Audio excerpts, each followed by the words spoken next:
As my life has grown and evolved and matured, the way that I respond to listeners certainly has, because when that started in 1984, I wasn't a Christian. I wasn't clean and sober. I didn't know anything about 12 steps or 12 traditions. I had one baby, but I didn't know anything really about parenting. My son was very healthy. I had never raised a child with special needs. As all these new experiences have happened to me personally, I'm able to share that, my experience, strength, and hope, with a multitude of people on the air. We all have those moments where we need a little encouragement to get through our day.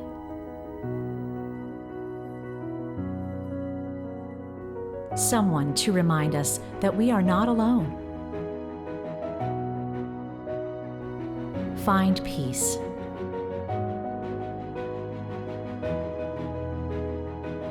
Embrace joy. Seek God daily.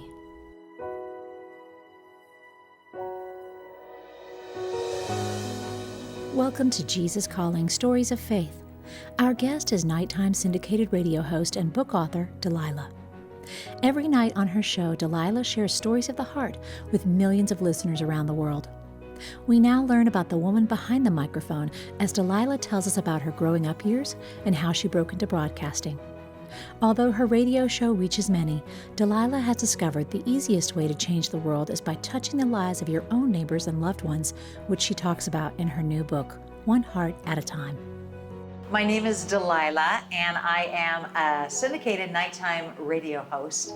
During the day, I'm on in Seattle, Washington, and the rest of the country, I am on at night, usually from 7 to midnight, sometimes from 8 until 1.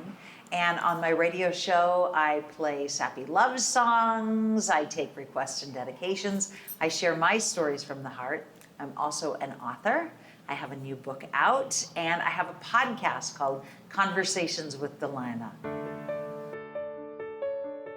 I grew up on the Oregon coast. I am the second of 4 children born to our parents, Dick and Wilma Luke, and I was destined to be a broadcaster from the time I was born, in that I could not shut up. My mom says I actually didn't talk like to her or to my folks until I was 2 or 3, because my brother and I had this secret language and we understood each other. So Mom said you didn't really have any need to talk to anyone else because you and your brother Matthew were so close. But once I did start talking, I didn't stop. So in school, I was always the kid in trouble with the teacher for talking way too much. I have always loved animals. Always, always, always, always. We lived on a farm when I was a little girl. My parents rented a farmhouse from a dairy farmer family, the McClaskeys, and I couldn't wait to bring animals home. I remember going fishing with my brother and catching perch, and I didn't want to kill them and eat them. I wanted to bring them home, so we put them in a bucket and brought them home, and I tried to convince my mom to put them in a fish tank so I could have perch in the house. She's like, "No, sis, we're eating the perch. We're eating the perch." But that's just the way I was. I was raised in a very musical family. My father belonged to a band. My mother sang around the house all day, every day. Music was a part of our lives. Both my siblings that are alive today, my brother Tim, my sister Deanna, both are musical. Our brother Matt was in a band. That's where he met his wife, was in a group called the Southwesters, which was a jazz band.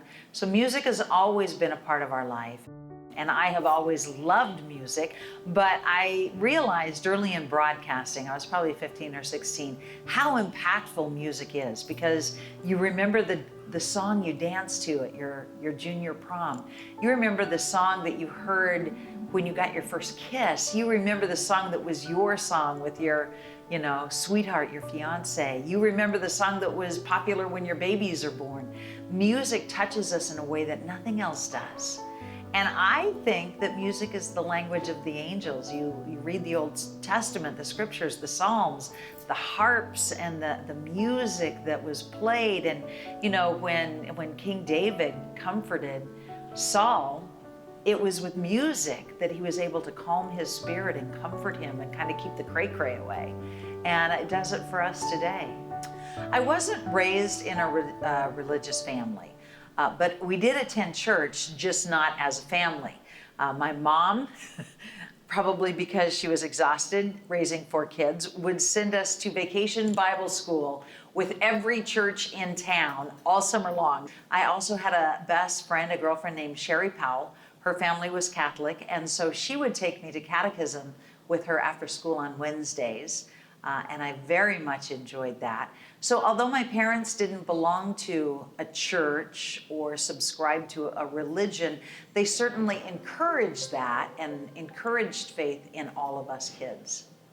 My relationship with God formally started when I was in my 20s. I went through a really sad period in my life where I lost my brother and his wife. I lost my husband. He walked out on me and moved in with his girlfriend. And then I lost my job at a radio station. So I was at a pretty low point in life. And that was really the push to start me on my spiritual journey. I was hungering for truth. And what I found was Jesus. You know, I don't even remember who gave me my first copy of Jesus Calling, but it was early in my walk with God. And I loved it because it was simple. It was simple and it was sweet, and it was a daily reminder of just how deeply God wants to connect with me. And Jesus Calling was so sweet because it was simple. And it's just a daily reminder that we really don't have to go look for God. He is right there in the seat next to you when you're driving, in your car, when you're driving to work, when you're at work, when you're involved in negotiations. And I wanted to share one of my favorite passages from Jesus Calling. Come to me with all your weaknesses, physical, emotional, and spiritual. Rest in the comfort of my presence, remembering that nothing is impossible with me. Pry your mind away from your problems so you can focus your attention on me. Recall that I am able to do immeasurably more than all you ask or imagine. Instead of trying to direct me to do this and that, seek to attune yourself to what I am already doing. When anxiety attempts to wedge its way into your thoughts, remind yourself that I am your shepherd. The bottom line is that I am taking care of you. Therefore, you don't need to be afraid of anything. Rather than trying to maintain control over your life, abandon yourself to my will. Though this may feel frightening, even dangerous, the safest place to be is in my will. And I forget that. And I want to take control, and I want to take power back, and I want to fight with people or argue with people, to make my point. And then when I'm reminded that no, breathe deep and just let the love of God cover you right now, and don't call them, stupid heads. It's a gift. It's been a gift to millions throughout the years. I was born with this voice. I had a very deep, unique voice when I was a small child. Years ago, a friend of mine named David Templeton, who is a fabulous musician, took me to the University of Washington, where he was a teacher, and they tested my voice. They recorded it and they ran it through all these machines, and what they discovered is at the same level of volume as another person, my voice projects 10 times as far. So I can be at the exact same volume level, the little VU meter, as the person next to me, and you can hear me 100 feet away where you could only hear them 10 feet away because the frequency that my voice projects. I take no credit for that. I didn't make my voice. I didn't give myself this voice box. That was a gift from God. I got into broadcasting as a teenager because 2 men in my little town, Reedsport, Oregon, and I talk about this a lot in the book, One Heart at a Time, these 2 men, Steve and Jerome Carnegie, heard me in a speech contest and opened the door for me to be able to go to the radio station. I started this show, growing this show, in 1984 in Seattle, Washington. My son was just 18 days old, and I approached my program director, a woman named Chris Mays, who's a legend in radio herself, and I said, I want to try something different. These people are calling me all night long to request songs, But the reason they want to request the song is not because the song is popular, but because it has meaning to them. A lot of people think that people call DJs to request songs because they like the new song, the new hit song by whoever. That's not the case most of the time. Unless you're calling a top 40 station and you're 14 years old, most adults who request a specific song want to hear it because it lyrically speaks to their heart and it brings back a memory or it evokes an emotion of a particular time in their life. Those are the best stories. And I said, Chris, can I please try this? She gave me the green light and said yes, and the rest is history. It's just grown and evolved and matured over the years. Good evening and welcome, my friend. Welcome to the Delilah Show. I know you've had a busy day, maybe a crazy day, but tonight we're going to talk about developing an attitude of gratitude. What are you grateful for? Who are you grateful for? No matter what you're going through, no matter how crazy life can be, if you can develop an attitude of gratitude and find something or someone to be grateful for, it makes everything a little bit better. If you have a story to share, call me and I'm going to find the perfect song to go with your situation, to go with the person or the situation that you are most grateful for. You're listening to Delilah. I can take very little credit for anything success-wise in my life. I didn't give myself this voice. I was born with this voice. I can't take any credit for the doors that opened for me. Really, the only thing I can take credit for is if you knock me down, I will get back up. And so I've been fired a lot in my career. But when you fire me or when you tell me I can't do something, it's not going to stop me. It's not even going to slow me down. You're actually doing me a huge favor because it's like, you know those bellows you use on a fire? Or when you were in scouting and they taught you, how to blow on the fire, fan the flames, give it oxygen. When somebody tries to stop me, it's like the bellows on the fire. All you're doing is fueling the fire.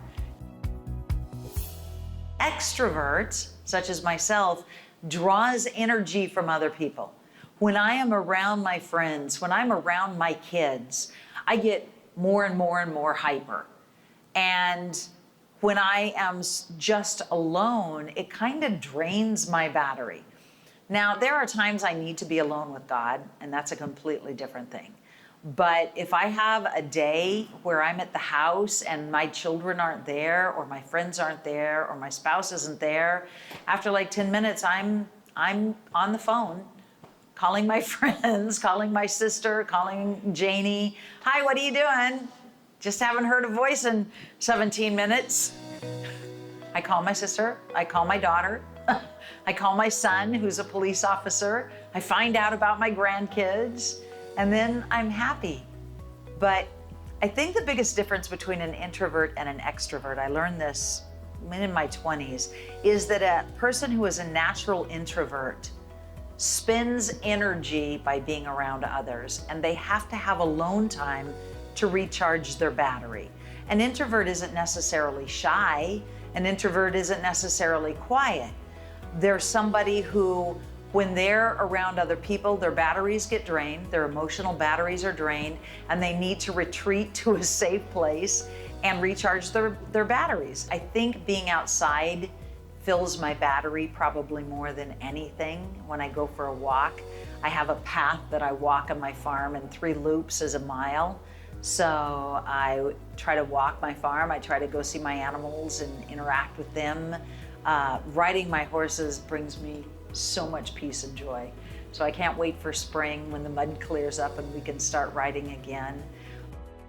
So if you really listen to the show and you hear me interact with my callers, you'll notice I'm not really much of a counselor. I'm not giving advice unless you write to me for a Delilah dilemma, in which case you present your dilemma and I give you my best take on it. But most of what I do when I'm talking with a listener is I listen. And I try to listen to what they're not saying, because that's the real story. When you can hear somebody's timbre change in their voice, when you can hear the emotion in their voice, you're getting the truth of who they are or what their narrative is, their story. And that's where the magic happens. That's where the miracles happen. That's where people get vulnerable. You see into their heart. And when you see into somebody's heart and they allow you to see their vulnerable self, hear their vulnerable story, that's where intimacy happens. If you cut up the word intimacy into me see, what you're saying is I'm inviting you to see the truth of who I am. Intimacy. And that's what my show is all about, allowing people to be honest and vulnerable. And then I try to match up the perfect song with their narrative, with their story. We'll be right back with more of Delilah's story and how she found the strength to keep going after she went through the greatest losses a mother can experience. Right after this brief message from Jesus Calling. Are you looking to introduce a friend or loved one to the peace that can be found by spending time with God daily? There's a beautiful new edition of Jesus Calling that makes a gorgeous gift for someone who might be seeking a new perspective for a new year. It's the same Jesus Calling daily devotional that has inspired over 25 million readers, now updated with a lovely fabric cover and eye-catching foil with feminine floral touches. This elegant new version also features large text and written-out scripture verses with each passage. For more information about this stunning new edition of Jesus Calling, visit jesuscalling.com/botanical. That's jesuscalling.com/botanical. Delilah uses her gifts and talents to reach people in their vulnerability, and her compassion comes from a place of personal vulnerability. Known for her generous heart and spirit, Delilah has opened her home to children and has experienced many joys as a parent. But she's also faced the unthinkable, the tragic loss of her sons, Zach and Sammy. I love people. I especially love young people. And God has blessed me with resources that most people don't have. And so I share those resources with children who otherwise wouldn't have a forever family. It's important to talk about losing Zach and my son Sammy, number one, because I want to keep their legacies alive. Their bodies have gone. They're no longer here. But their legacy of love is something that I want to live on forever. Especially Sammy, my son that I lost in 2012, because he spent his entire life in an orphanage. And his greatest fear was that he was going to die in that orphanage and not a single person would ever remember that he had ever been born. That was his biggest fear. And he shared that with me the night that his adoption was finalized. And he was just bawling, and I said, "Son, I'm sorry, why are you sad?" And he said, "Mom, I'm not sad." He said, "I was so afraid. I was going to die, and no one would ever even know or care that I was born." And I said, "I promise you, Sammy, a lot of people will know you." And at the time I knew he would die prematurely. He was very sick. I thought he'd make it to 30, 40, 50 years old. I didn't know that our time with him was going to be so short. And with Zach, that was so unexpected and so gut-wrenching in every way. My son had come to us 10 months before and said, "I'm depressed. I'm struggling with these 3 issues. I need help." He actively was involved in his mental health. He didn't go on our family vacation for the first time in his whole life because he didn't want to miss his counseling appointments. He was that engaged and that involved in his mental health. He went to his counselor every week. If he couldn't get to her in person, he Skyped her. He didn't miss a single session. What Zach did is he made a really bad choice because he was on a medication that made him delusional. Suicidal ideation, homicidal ideation, and delusions are the 3 big problems with young people under 25 on antidepressants. And nobody had ever mentioned that to me. So I want parents, number one, to be aware if your child is on this medication, they can't go off of it. If they go off of it, they have to go down very slowly over weeks or months. You don't ever move on when you lose a child.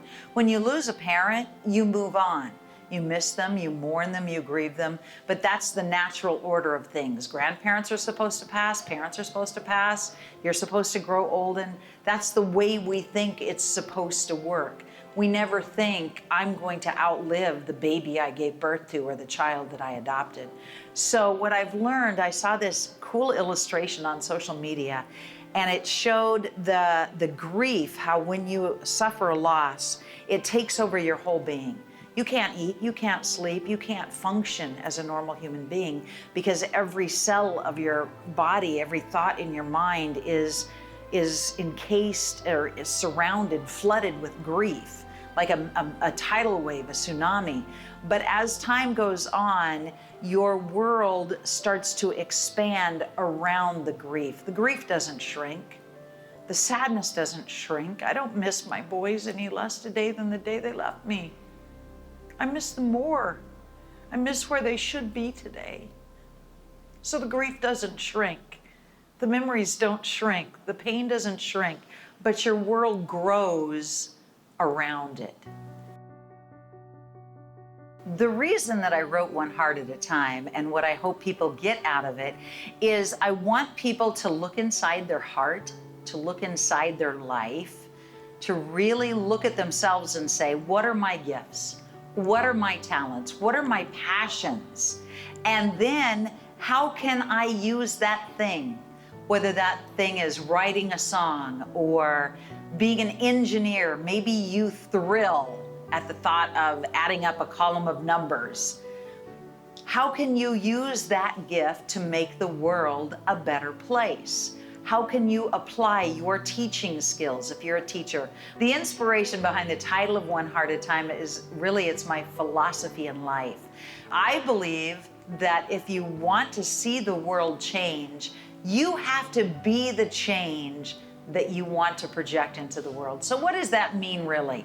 That means if you're worried about social services, if you're worried about people in poverty, if you want to see more money spent on funding this or that, do you really care? Are you willing to go down and work in a soup kitchen and get to know homeless people and invite them into your house and into your yard and into your world, or teach them how to dress properly for a job interview? If you want to see change, social change, if you want to see change in the church, if you're not happy with your pastor, if you're not happy with your denomination, if you want to see change in any area of life, if you want to see the environment cleaned up, if you're passionate about saving the planet that we live on, instead of waiting for a law to be passed or a politician to bring that change about, go pick up trash. Go to the beach every day if you live by a beach. Take a plastic bag, put on some gloves, pick up the trash, pick up the garbage. And through your actions, you will impact people one heart at a time. I would love to see every child in America have a forever family. I can't save all those kids, but I can adopt some. I can take them out of foster care into my home. I can make sure they get a good education. I can give them opportunity to use their skills and gifts and talents. I can take them to 12-step meetings, to Alateen, and say, your birth mom had an addiction. Let me teach you about this so that you can hopefully make better choices when you're an adult. So I endeavor to be the change by walking the walk, not talking the talk. And that is what One Heart is all about. One Heart at a Time is about using your life to impact the people in your circle, in your community, and in the world, one heart at a time. To learn more about Delilah's new book, One Heart at a Time, and where you can find her radio show, visit Delilah.com. Next time on Jesus Calling Stories of Faith, we feature a very special story about women's fashion retailer Altered State, who partners with ministries and nonprofits to give back to those in need. One of those ministries is Compassion That Compels, founded by Christiane Stewart, an organization that works with women who are undergoing cancer treatments by giving them comforting resources for their cancer journey, including a special version of Jesus Calling.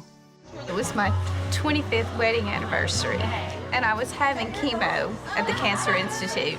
I could have had chemo any day during the week, but it just happened to be on that Monday. Hensley was there with the executives from Altered State and some of the employees from the stores. Christiana explained everything in the bag, and Hensley opened the blanket and laid the blanket over me. It was just the most incredible experience. It was a God-filled moment. I love you, sis. Thank you for watching Jesus Calling Stories of Faith. To learn more about how to keep up with our shows bi-monthly and to listen to our weekly podcast, please visit youtube.com/JesusCallingBook to view and hear previous episodes, and to watch a short informational video about how to access all things Jesus Calling on audio and video formats. Plus, learn how to subscribe to our podcast and video channels. Your subscription helps get the word out to more people who will benefit from these inspirational stories of faith.